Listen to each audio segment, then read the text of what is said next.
آپ آ جائیے رسالت کے عقیدے کی طرف. سبحان اللہ. ٹھیک ہے، تو ہم پڑھتے ہیں کہ آمن الرسول بما انزل الیہ من ربہ والمؤمنون کل آمن باللہ وملائکتہ وکتبہ.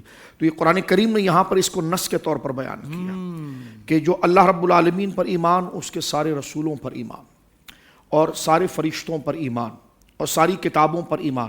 اب اس کی تھوڑی سی ڈیٹیل یہ ہے کہ رسولوں پر ایمان، اب دیکھیں قرآن کریم فرقان حمید میں حافظ صاحب چند انبیاء کرام کے اسماء مبارکہ مذکور ہیں، اور احادیث کی طرف ہم آتے ہیں تو کہیں تعداد اس کی 12,000 بھی. کسی ایک خاص موقع پر حضور سید عالم نے کوئی بات کرتے ہوئے اس کے ذہن کے اعتبار سے ایک فگر بیان کیا، اور ایک جگہ پر 1,24,000 بھی ہے. تو اس میں احتیاط کے طور پر ہمارے بزرگ یہ سکھاتے ہیں کہ اس طرح بات کی جائے کہ جتنے انبیاء کرام تشریف لائیں، کم و بیش، اس سے کم ہو یا زیادہ، بہت اچھے. مولا کریم جو تیرے علم میں ہیں اور تیری جانب سے جتنے انبیاء کرام تاج نبوت سے سرفراز ہو کر اس زمین پر آئے ہیں، ہم تمام پر ایمان لے کر. بہت اچھے. سبحان اللہ. اچھا، یہاں پر قرآن کریم نے انبیاء کے حوالے سے ایک اور بات کی کہ لا نفرق بین احد من رسلی.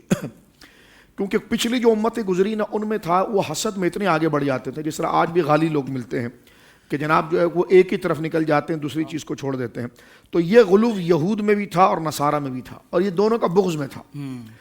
اب جو ایک طبقہ تھا وہ حضرت سیدنا داؤد یا سیدنا موسیٰ علیہ السلام کو یا سیدنا عزیر علیہ السلام کو قبول کر رہا ہے، تو وہ سیدنا عیسیٰ علیہ السلام جن کی نبوت ثابت ہے، لازم ہے، ان کا انکار کر رہا ہے. اب ایک یہ کہہ رہا ہے کہ جناب جب سیدنا عیسیٰ علیہ السلام پر تم نے انکار کیا تو ہم نے ان کا انکار کر دیا.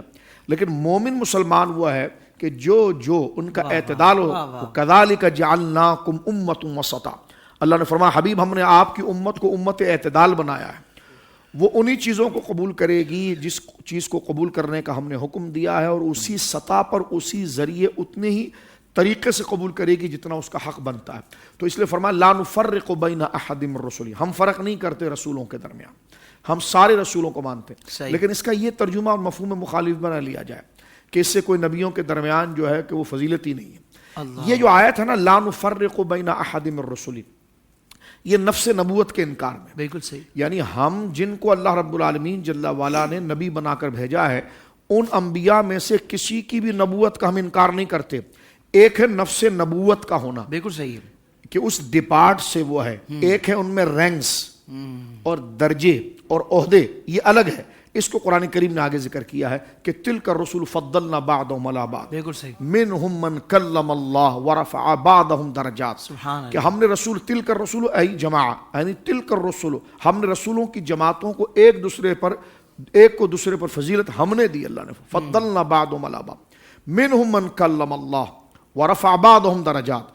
فرمایا کچھ وہ ہے جن سے ہم نے کلام کر کے ان پر ان کو مشرف اور معلا اور بلند اور اعلیٰ کیا کہ جن سے براہ راست ہم نے کلام نہیں کیا تھا. اور کچھ کو ہم نے ان کلام کرنے والوں سے بھی اونچا درجہ عطا فرمایا. اور بالاتفاق اجماعی تفسیر وہ جناب سید عالم میرے اور آپ کے آقا خاتم النبیین صلی اللہ علیہ وسلم موجود. سوشل میڈیا پر اسلام کی صحیح تعلیمات جاننے کے لیے ابھی حافظ سائر قادری کا نیا YouTube channel Islamic digital studio subscribe کر لیں، اور ہاں نوٹیفیکیشن بیل آئیکن کو بھی پریس کر لیں تاکہ ہماری نئی ویڈیوز آپ تک بر وقت پہنچ سکے.